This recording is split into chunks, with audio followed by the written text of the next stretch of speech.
नमस्कार। आज हमारे साथ हैं सीकर सांसद सुबेरानंद सरस्वती जी, जिनसे बात करेंगे। महाराज जी, चुनाव की तैयारियां होने लग गई हैं, तो क्या आपका मिशन है? देखिए, हर 5 वर्ष में चुनाव होता है, चाहे लोकसभा, विधानसभा, पंचायत हो। और चुनाव के समय में विशेष सक्रियता बढ़ जाती है, परंतु मेरा ऐसा मानस रहता है और माननीय प्रधानमंत्री जी का भी यही रहता है कि कोई भी व्यक्ति केवल मात्र अंतिम साल, 6 महीने या 1 महीने में काम करके सफल नहीं होता है। जिस दिन पिछला परिणाम आया था, उसी समय मैंने मेरी गतिविधियां प्रारंभ कर दी थी और 5 साल के भीतर नियमित रूप से प्रतिदिन की एक दिनचर्या बना करके, सक्रियता बना करके, चाहे वो पार्लियामेंट का मंच था, चाहे समाज का काम था, चाहे जन सुनवाई का था, पूरे 5 साल लगातार सक्रिय रह करके और काम किया है। माननीय प्रधानमंत्री नरेंद्र मोदी, हमारे भारत सरकार के सभी मंत्री, सबका बहुत बड़ा सहयोग मेरे साथ में रहा है। मैंने जो जो परियोजना उनको दी है, वो परियोजना मेरे लिए यहाँ पर एक वरदान सिद्ध हुई है, क्षेत्र के लिए वरदान सिद्ध हुई है और उनको अच्छी तरह स्वीकृत किया गया है। तो मैं मानता हूं कि लगातार 5 साल से हम लगातार अपनी तैयारी करते रहे हैं और किसी प्रकार की चिंता मुझे अब नहीं है, क्योंकि पब्लिक से मैं यही निवेदन करूंगा कि आप काम को देखिए और काम को देख करके आदमी के विचार को, काम को, उसके जीवन को, उसके साधनों को, सब चीजों को देख करके आप निर्णय करें। अभी 5 की बात है, आपको 10 साल होने जा रहे हैं। क्या मेन उपलब्धि क्या रही है आपकी? 10 साल के अंदर मेरे 2 कार्यकाल हो गए, इसलिए आपने ठीक कहा कि 10 साल हो गए हैं।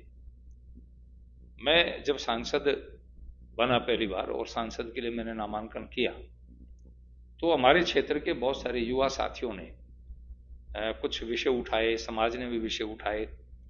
खासतौर से 2-3 चीजें यहाँ पर ऐसी थी। सबसे पहले तो क्योंकि यहाँ हमारी सरकार थी और हमारी सरकार के अंदर केंद्र सरकार ने राजस्थान को 7 मेडिकल कॉलेज दिए थे। शेखावाटी अंचल के तीनों जिलों में एक मेडिकल कॉलेज बनना था। क्योंकि माननीय राठौड़ साहब उसमें मंत्री थे, तो स्वाभाविक बात होती है कि कोई आदमी मंत्री है तो वो चाहता है कि सबसे पहले मेरे यहाँ पर मेडिकल कॉलेज बने। तो वो मेडिकल कॉलेज जो शेखावाटी के 3 जिलों में एक बनना था, वो चूरू बना, वहां की स्वीकृति जारी होगी। हमारे क्षेत्र के लोगों में बड़ी निराशा पैदा हुई, आक्रोश भी हुआ और निराशा भी, दोनों हुई। और मुझे कहा गया कि स्वामी जी, हमारे यहाँ पर मेडिकल कॉलेज बनना चाहिए। मैंने भगवान से प्रार्थना की और माननीय प्रधानमंत्री नरेंद्र मोदी जी से निवेदन किया। हमारे सामने समस्या जमीन की थी। सांवली आरोग्य सदन ने हमें बहुत ही उदारता पूर्वक मेडिकल कॉलेज के लिए 30 एकड़ जमीन दान में दी और केवल 1 सप्ताह के भीतर भीतर बजट सहित स्वीकृति हुई और राजस्थान की तत्कालीन मुख्यमंत्री श्रीमती वसुंधरा राजे ने भी बजट स्वीकृत करके मेडिकल कॉलेज का काम चालू हुआ। तो पहला काम था मेडिकल कॉलेज। फिर उसके बाद में मेरे सामने एक दिक्कत थी। मैं सांसद बना उससे लगभग 2 साल पहले जो यहाँ पर मीटर गेज था, उस मीटर गेज को ब्रॉड गेज के रूप में बदलने के लिए उसको उखाड़ करके फेंक दिया। 2 साल पड़ा रहा, लोगों को बड़ी दिक्कत थी। दिल्ली के लिए एकमात्र ट्रेन थी, जयपुर के लिए कुछ ट्रेनें चलती थी, वो सब बंद हो गई।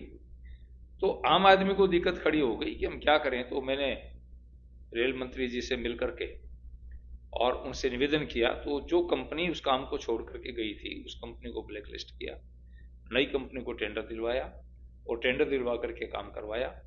और मुझे आज ये कहने में बहुत ही प्रसन्नता भी है कि मेरे कार्यकाल में जहां केवल 13-14 ट्रेन चलती थी जब मैं सांसद बना, तब आज उन ट्रेनों की संख्या लगभग 49 हो गई है।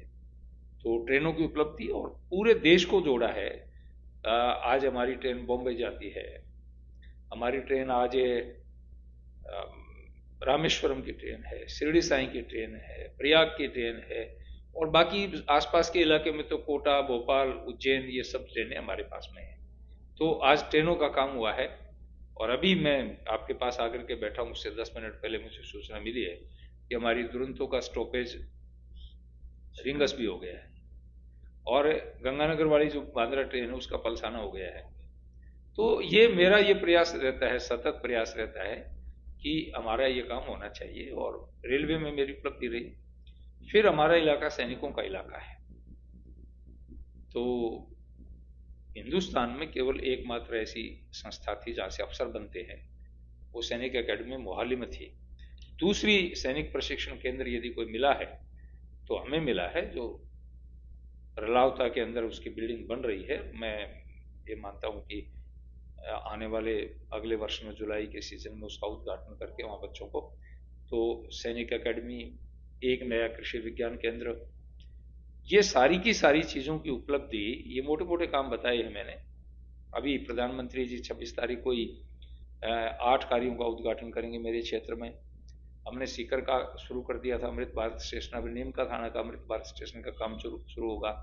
रिंगस का हमने शुरू कर दिया, जिसमें 9 करोड़ रुपया नीम का थाना को भी मिला है, और सीकर को 18 करोड़ रुपये मिला। तो ये काम डेवलपमेंट और विकास के काम हो रहे हैं। आज हमारे रेलवे स्टेशन आपको एयरपोर्ट की तरह दिखाई देंगे, और बहुत सारे इस प्रकार के काम थे, छोटे मोटे काम, ट्रेनों के थे और थे, जितने भी थे, सड़कों के काम थे, ये सब काम करवाए। और मैं वैसे कोई भी कभी भी आदमी को पुरुषार्थ में संतुष्ट नहीं होना चाहिए, लेकिन मैं ये मानता हूँ कि मैंने पूरी मेहनत की है, पुरुषार्थ किया है, और ये उपलब्धियां मेरी रही है।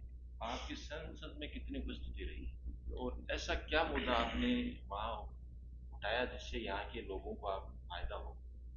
देखिए, संसद में मेरी लगभग 100% उपस्थिति रही है। इस बार माननीय प्रधानमंत्री जी की रैली होने के कारण उसमें संसद का सत्र था, तो मुझे 5-6 दिन अनुपस्थित रहना पड़ा। बाकी लगभग मेरी उपस्थितियां पूरी रही हैं। और संसद में क्वेश्चन की दृष्टि से भी हमारे राजस्थान के 25 एमपीज में लगभग मेरा स्थान पहला दूसरा रहा है। और भी जितनी भी संसद की गतिविधियां हैं उसमें मेरा अच्छा ठीक ठाक रिपोर्ट रही है। और संसद की दृष्टि से मैं ये आपको कहना चाहूंगा कि मेरा काम वहां पर ठीक रहा। आगे क्या विजन है? आगे अभी देखिए कि चुनाव का समय है।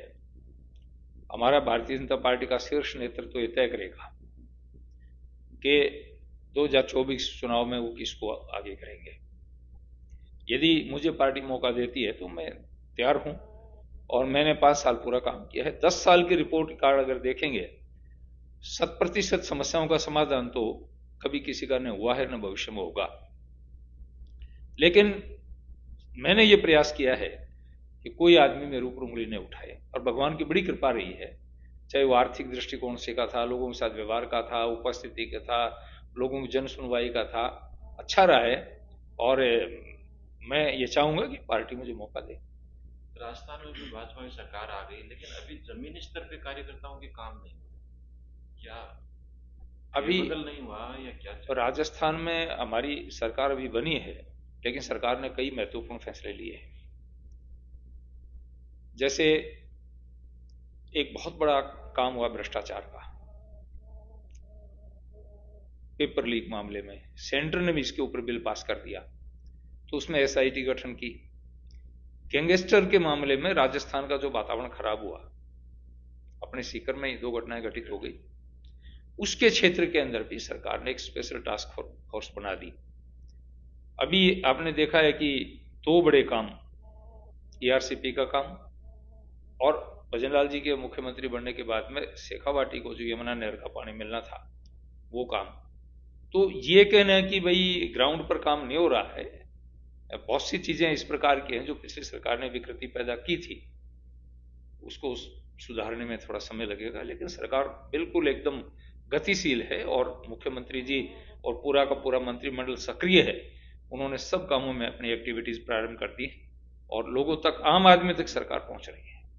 अभी कुछ टाइम पहले ही भारत सरकार और हरियाणा सरकार के बीच में अपना एक यमुना समझौता हुआ है, तो उसमें ये जो घनश्याम तिवारी जी हैं, ये भी अपना कह रहे हैं कि मेरे प्रयास से हुआ है, आपने भी प्रयास किया, तो ये देखिए, इसमें मैं समझता हूं कि एक सामान्य वोटर से लेकर के और प्रधानमंत्री जी का सहयोग रहा है, घनश्याम जी का भी योगदान रहा है, और भी जितने हमारे कार्यकर्ता थे उन सबका योगदान रहा है।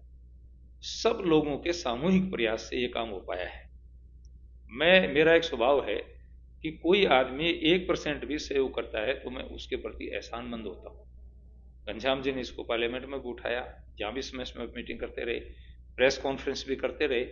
तो मैं कभी भी काम के मामले में किसी व्यक्ति को अपना कॉम्पिटिटिव नहीं मानता। घनश्याम जी वैसे भी हमारे ऐसे पॉलिटिकल में, राजनीति में सीनियर व्यक्ति हैं और हमारे सीकर जिले के, राजस्थान के बड़े नेता हैं।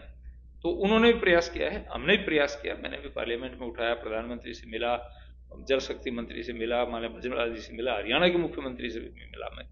तो हमारा सामूहिक प्रयास है। जल जीवन मिशन में अपने संसदीय क्षेत्र में कितना अब तक नल घर तक पहुंचा है? अभी आगे क्या उद्देश्य है?